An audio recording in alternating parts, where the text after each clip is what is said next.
Spencer, how good do you think this defense is going to be? And I know you also kind of on Locked On Browns, you talked about the concerns with secondary, and yeah, I get that.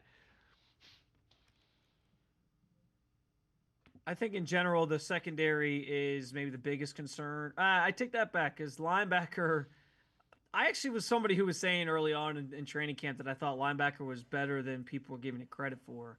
But with Jordan Hicks retiring, I think that sort of threw a wrench into things. Now we got the Nathaniel Watson news, obviously today that his season is over, so that takes away some of the depth that you might have thought you had. I still think in general that group has a chance to be pretty good. Carson Schwarzenegger obviously stood out, and I liked the Jerome Baker sign. I know he had a bad year in Miami. I'm kind of hoping it was just kind of like a scheme fit for him, but he's a guy that I think has shown throughout his career that he can be rangy. He can do a little bit of everything. He's pretty instinctual. So we'll see what that group looks like. Maybe that is maybe the weakest group on that side of the ball. But the secondary, especially with Martin Emerson Jr. done for the season, took a big hit. And now you're dealing with a lot of younger guys that are just kind of unproven. I think we've seen throughout the preseason that after Greg Newsome, there's just not a lot of guys you can count on in the cornerback group at this point. I think Cameron Mitchell's had kind of an up and down training camp, so I don't know that you're like really banking on him being an elite player for you.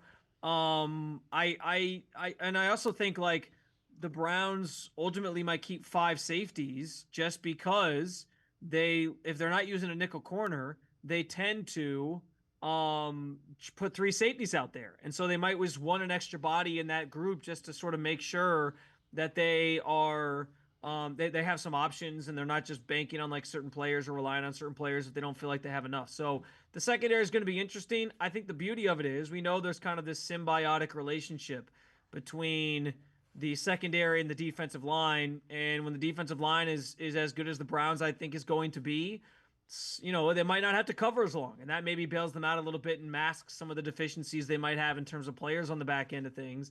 So we'll see. But I think in general, yes, this team is going to go as the defense goes. The defense is obviously going to go as the defensive line goes. And that group, I was blown away by what things looked like in Philly, how dominant they were against the defending Super Bowl champs, obviously, and it felt like a sign of what's to come sort of for this group just in general. And if that group dominates, like yeah, they'll have a chance to be in a lot of games this year, even against teams that people think they don't have a chance against. So we'll see how it all kind of translates to the regular season.